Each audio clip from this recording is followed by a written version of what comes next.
Shalom, selamat pagi. Sate pagi hari ini bertemakan gambaran yang lebih utuh tentang doa. Karya Pendeta Dr. Andar Ismail dari seri buku Selamat Pagi Tuhan, terbitan BBK Gunung Mulia.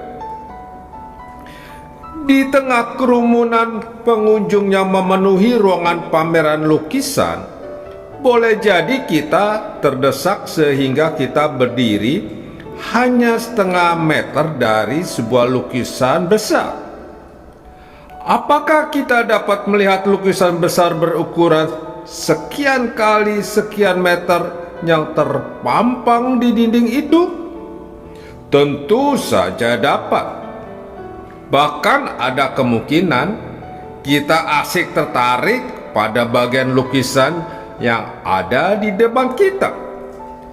Tetapi sebenarnya yang kita lihat adalah satu aspek atau satu segi saja dari lukisan itu. Padahal lukisan itu begitu besar dan kaya dengan banyak aspek. Untuk dapat melihat lukisan itu secara utuh dengan segala aspek, kita perlu mundur beberapa langkah lalu memandang lukisan itu dari jarak tertentu.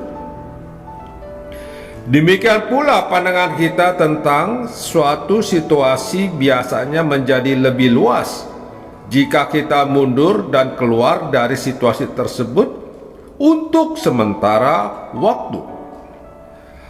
Arnold Toynbee, pakar sejarah terkemuka, berkata, hanya melalui penarikan diri dalam batas tertentu, seseorang dapat menemukan potensi individualisnya untuk masyarakat.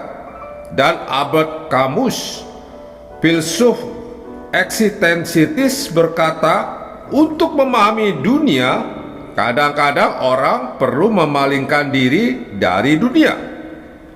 Sama seperti sebuah lukisan yang besar, doa pun mempunyai banyak aspek atau segi pemandangan. Bukankah aspek-aspek tentang doa yang diberitakan Alkitab sebenarnya sangat banyak ragamnya? Untuk menggambarkan perbuatan berdoa, Alkitab menggunakan pelbagai macam kata kerja seperti berkeluh kesah, berteriak, berlutut, berkata, berharap, bersorak-sorai, bersujud, bersuruh, bersyukur, memuji, memuja, meratap, mengadu, mengaduh, menengadah, meminta, menyembah, mengagungkan, memanggil, merindu, mencari, mengangkat jiwa, menantikan, hati meluap, dan sebagainya. Kemudian Alkitab pun menggambarkan perbuatan doa sebagai berunding dengan Allah.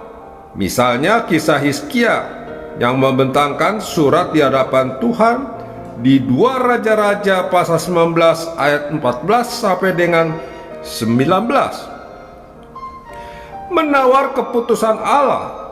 Misalnya kisah Abraham di Kejadian pasal 18 ayat 23 sampai 33. Dan memprotes Allah.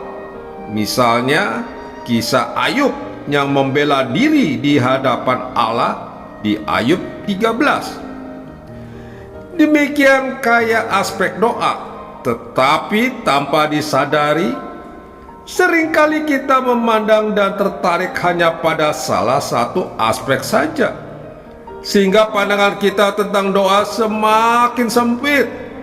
Bahkan kadang-kadang satu aspek yang kita lihat itu kemudian kita mutlakkan, sehingga pengertian kita tentang doa menjadi fanatik dan kerdil. Sebab itu ada baiknya sekali-sekali kita mundur beberapa langkah dari kebiasaan cara-cara memandang doa seperti tersebut tadi, lalu mencoba memandang doa dengan perspektif yang lebih luas. Dengan demikian kita mengadakan refleksi tentang doa. Refleksi dari kata Latin reflexio berarti memantulkan atau menimbulkan gambaran. Refleksi juga berarti menggambarkan kembali atau memikirkan kembali.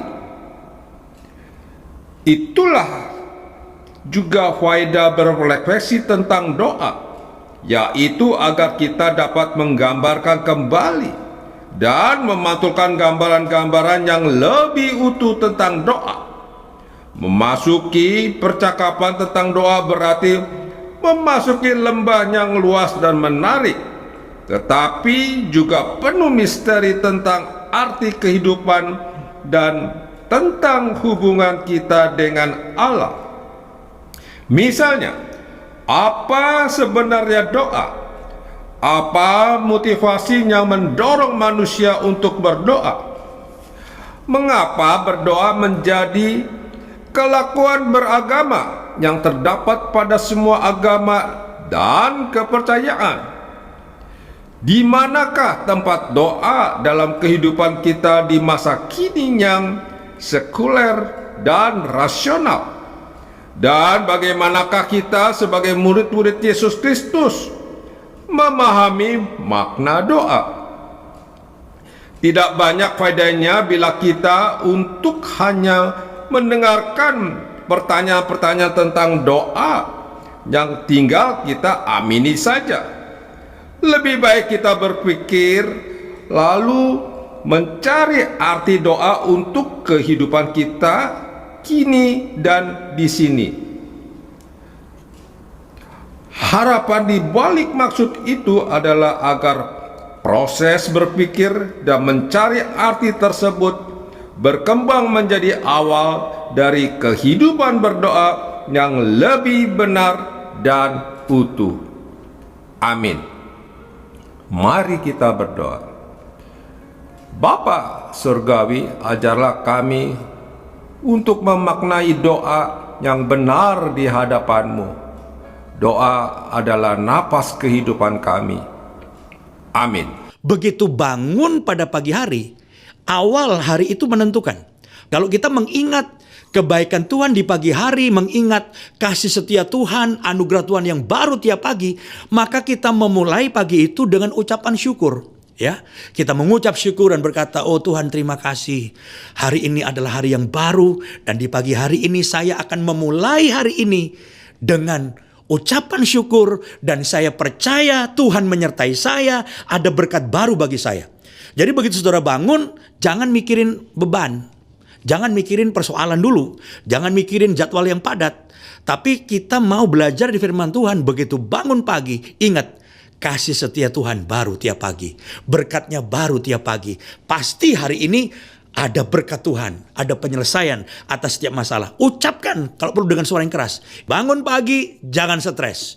Bangun pagi, jangan ngomel. Bangun pagi, jangan langsung ingetin problem yang banyak itu.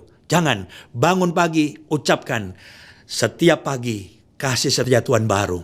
Setiap pagi ada berkat Tuhan. Dan hari ini Tuhan, aku serahkan sepanjang hari ini hidupku ke dalam tangan-Mu. Engkau memimpin aku.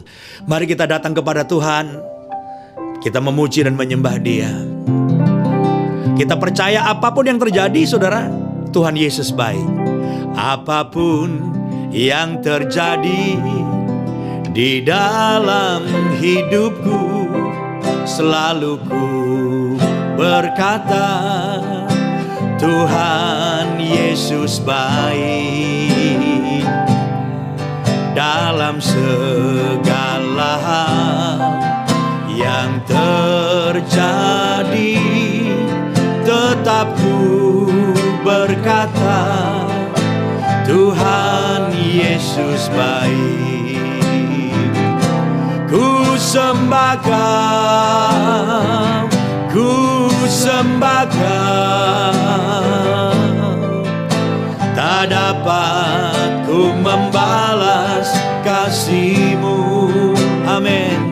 Ku sembah Kau, ku sembah Kau Bapa. Ku rindu selalu menyenangkan-Mu. Sama-sama katakan, apapun yang terjadi di dalam hidupku, selalu ku berkata, Tuhan Yesus baik. Dalam segala hal yang terjadi, tetap ku berkata, Tuhan Yesus baik. Ku sembah Kau, ku sembah Kau.